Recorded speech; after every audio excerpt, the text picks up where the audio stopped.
Assalamualaikum. This is Zainab Batul. We are learning biology for class 9 according to Sindh board or Sindh textbook. We are learning chapter number 1, which is Introduction to Biology, and we have already understand the concept of biology or the definition of biology in the previous lecture. You may go to my YouTube channel Biology with Zainab and look at the overview of definition and division of branches of biology to understand further topics.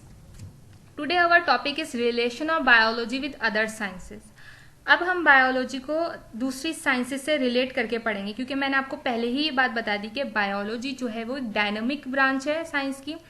Biology जो है वो diverse branch है, वो एक हिस्से तक महदूद नहीं है। बायोलॉजी मुख्तलिफ शोबों तक रिलेट करती है। अब हम उसी डायनामिक रिलेशन को स्टडी करेंगे इस टॉपिक के अंदर। Relation of biology with other sciences. Biology is a multi-dimensional branch of science. Biology linked with physics, chemistry, geography and mathematics and economics. Biology एक मल्टी डायमेंशनल ब्रांच है। मैंने आपको पहले ये बात क्लियर कर दी कि बायोलॉजी मुख्तलिफ शोबों से रिलेट करती है। वो शोबे कौन कौन से हैं? वो फिजिक्स भी है, वो केमिस्ट्री भी है, ज्योग्राफी भी है, मैथमेटिक्स भी है और इकोनॉमिक्स भी है। तो सबसे पहले हम स्टडी करेंगे बायोफिजिक्स को कि बायोलॉजी का फिजिक्स के साथ क्या रिलेशन है। जब हम बायोलॉजी को फिजिक्स के साथ रिलेट कर देंगे तो क्या टर्म बनेगी? बायोफिजिक्स बनेगी। बायो मतलब लाइफ और फिजिक्स मतलब science of the study of matter and energy. Physics क्या है? ऐसी साइंस जो हमें मैटर और एनर्जी के बारे में बताती है, वो उसको हम फिजिक्स कहते हैं। तो जब ये मैटर और एनर्जी लाइफ से रिलेट हो जाए, ऑर्गेनिज्म से रिलेट हो जाए, तो हम इसको क्या बोलेंगे? बायोफिजिक्स बोलेंगे। Biophysics explains laws and principles that applied on living organism and explain processes of life. Biophysics हमें ऐसे कवानीन बताती है और ऐसे उसूल बताती है जो हमारी जिंदगी पर अप्लाई होते हैं। जैसे कि अगर एक ऑर्गेनिज्म है वो मूव हो रहा है, उसके अंदर मूवमेंट हो रही है, तो यकीनन वो मोशन कर रहा है। तो जो उसके ऊपर मोशन अप्लाई हो रही है वो कौन सी लॉ अप्लाई हो रही है, तो ये हमें कौन बताएगा? ये हमें बायोफिजिक्स बताएगी। सेम एज बायोफिजिक्स की एक ब्रांच है जिसको हम बोलते हैं रेडियो फिजिक्स। अब हमें स्टडी करना होगा कि रेडियो फिजिक्स क्या है। तो radio physics is a branch of biophysics. अब रेडियो फिजिक्स के अगर हम वर्ड पर गौर करें तो वो दो वर्ड से मिलके बना है, one is radio and other is physics. तो अब हम दोनों वर्ड्स को अलग अलग करके अंडरस्टैंड करते हैं कि what is radio physics. Radio means radiation. Radiation क्या होती है? Radiation is the emission of energy in electromagnetic waves. Radiation एक वेव है जिसके अंदर एनर्जी रिलीज हो रही है। ऐसी वेव्स जिसके अंदर से एनर्जी रिलीज हो, हम उसको क्या बोलेंगे? रेडिएशन बोलेंगे। जब हम इस रेडिएशन को लिविंग ऑर्गेनिज्म से रिलेट करते हैं तो क्या बन जाती है? Radio biology. देखें, जब भी हम किसी भी ब्रांच को, किसी भी फील्ड को बायोलॉजी से रिलेट करेंगे तो वो क्या बन जाएगी? Radio biology, biophysics. इसी तरीके से जहां भी जो चीज ऑर्गेनिज्म से लाइफ से रिलेट होगी उसके वर्ड के आगे हम क्या लगा देंगे? बायोलॉजी लगा देंगे। तो जब हम इस रेडिएशन को ऑर्गेनिज्म पर अप्लाई करते हैं तो ये वर्ड क्या बन जाता है? ये टर्म क्या बन जाती है? रेडियो बायोलॉजी बन जाती है। अब इस रेडियो बायोलॉजी का या रेडियो फिजिक्स का बायोलॉजी के अंदर क्या काम है? क्या पर्पस है इस रेडियो फिजिक्स का बायोलॉजी के अंदर? The purpose of radio physics in biology is to locate and trace materials within the living body. अब ये रेडिएशन हमारी बॉडी के अंदर जाती हैं तो ये डिटेक्ट करती हैं मटेरियल्स को जो हमारे बॉडी के अंदर मौजूद हैं, किधर मौजूद हैं, किस तरह मौजूद हैं, कहाँ मौजूद हैं। ये सब हमें कौन बताते हैं? ये हमें रेडिएशंस बताती हैं। इसकी बहुत कॉमन एग्जांपल हमारे पास अल्ट्रासाउंड की है कि अल्ट्रासाउंड हमारे, आपने कॉमनली देखा होगा किसी का अल्ट्रासाउंड हुआ हो तो उसको हम बॉडी के ऊपर ट्रेस करते हैं। बॉडी के ऊपर जब हम उस अल्ट्रासाउंड की मशीन को रखते हैं तो वो क्या करती है? हमें बताती है कि हमारे ऑर्गन में क्या मटेरियल्स मौजूद हैं, क्या क्या हो रहा है। जितनी भी तमाम जो हमारे अंदर फंक्शंस चल रहे हैं वो हमें किसके जरिए पता चलते हैं? इसी रेडिएशन के थ्रू पता चलते हैं। Okay, next is biomathematics. Relation of biology with maths is known as biometry. जब हम बायोलॉजी को मैथमेटिक्स से रिलेट करते हैं, बायोमेथिक्स में पढ़ते हैं, तो इसको हम बोलते हैं बायोमैथमेटिक्स. लेकिन अगर हम बायोलॉजी की लैंग्वेज में बात करें तो बायोमैथमेटिक्स को बायोमेट्री कहा जाता है. तो रोल ऑफ बायोलॉजी और role of biometry is in research work to collect data. इस बायोमेट्री का बायोलॉजी में क्या काम है? जब भी हम कोई रिसर्च करते हैं तो उसके अंदर हमें डेटा कलेक्ट करना होता है. तो this collection of data is mathematics and we are researching on the living organism. So mathematics is related to living organism, it becomes biomathematics. Next is biochemistry, study of those chemical molecules that are associated with the processes of life. ऐसे molecules जिनका हमारी life से link हो, जो हमारी life से relate करते हो, जो हमारी लाइफ के प्रोसेसेस में हेल्प करते हो, ऐसी मॉलिक्यूल्स की स्टडी को हम क्या, केमिकल मॉलिक्यूल्स की स्टडी को हम क्या बोलेंगे? बायोमॉलिक्यूल्स बोलेंगे, क्योंकि ये मॉलिक्यूल किससे रिलेट हो गए? लाइफ से रिलेट हो गए. तो this is known as biomolecules. अब ये बायोमॉलिक्यूल्स हमारी बॉडी के अंदर सिंथेसाइज होते हैं. तो इनकी सिंथेसाइज पढ़ना, किस तरह से ये हमारी बॉडी में बनेंगे, किस तरह इनका आगे फंक्शन होगा, किस फंक्शन में ये मॉलिक्यूल्स हमें हेल्प करेंगे, ये तमाम स्टडी हम किस में करेंगे? बायोकेमिस्ट्री में स्टडी करेंगे.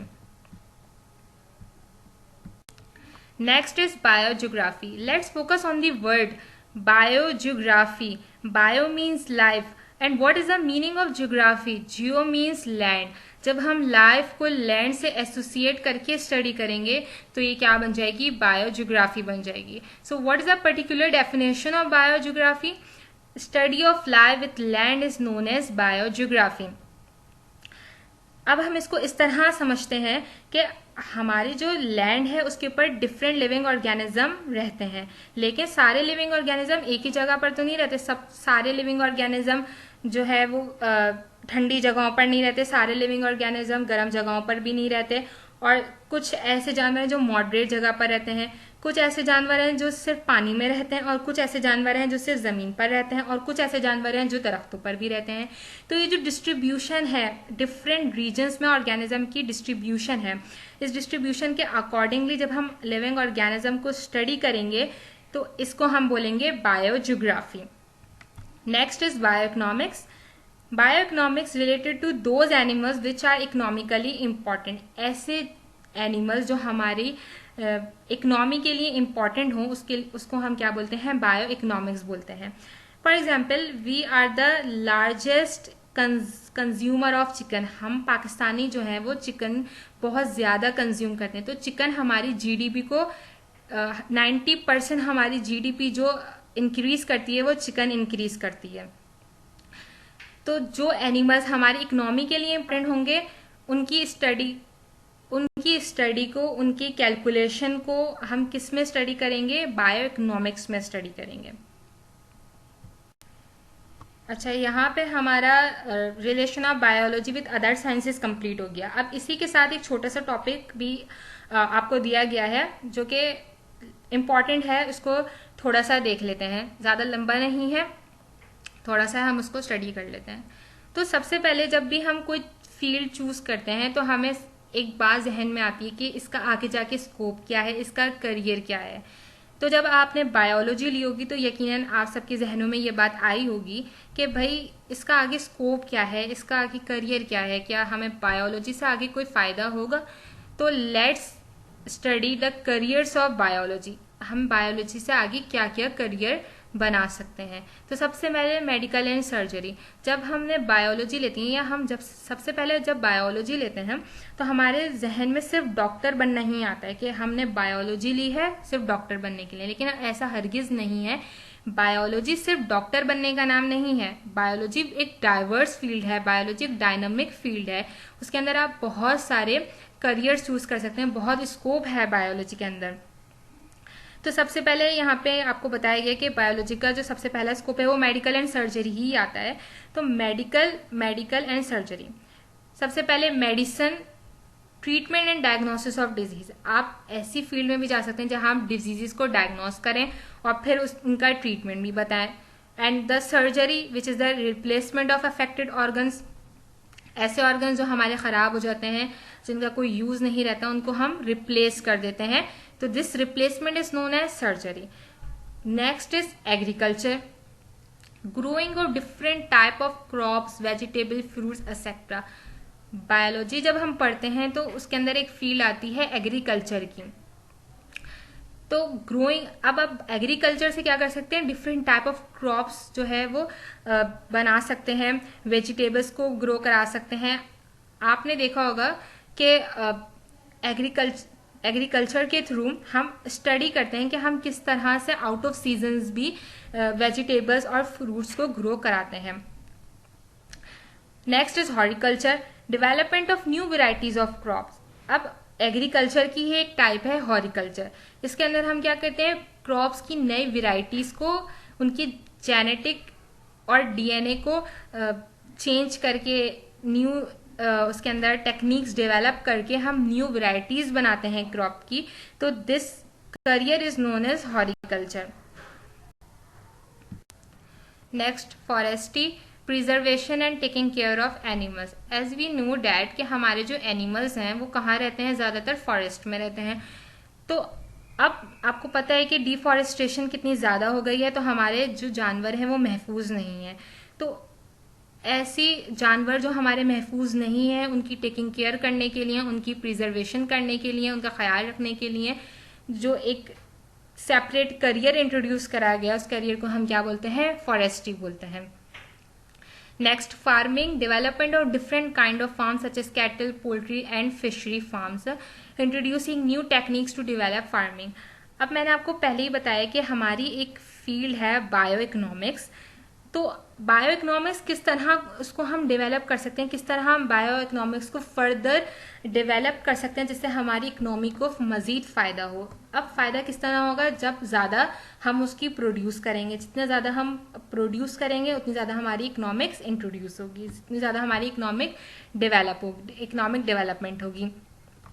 तो हमें, अब हम सिर्फ चिकन तो कंज्यूम नहीं करते, हम जो है वो शीप, गोट एंड काउ भी हम उसको इनटेक करते हैं, चिकन इनटेक करते हैं, फिशेस इनटेक करते हैं। तो जो चीज़ें हम, जिन चीज़ों की कंजप्शन होती है उनकी प्रोडक्शन भी होनी चाहिए।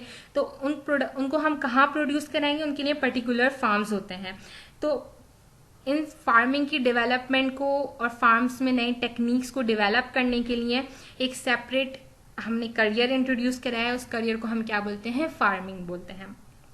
नेक्स्ट इज एनिमल हस्बेंड्री, ऐसे एनिमल्स जो हमारे लिए इकोनॉमिकली इम्पॉर्टेंट हैं, उनकी आपस में ब्रीडिंग कराने के लिए एक पर्टिकुलर टेक्निक यूज की जाती है। तो उस टेक्निक को और उस फील्ड को हम क्या बोलते हैं, एनिमल हस्बेंड्री बोलते हैं। Biotechnology, profession related with genes, gene manipulation to produce chemical products such as insulin, growth hormone and interferon.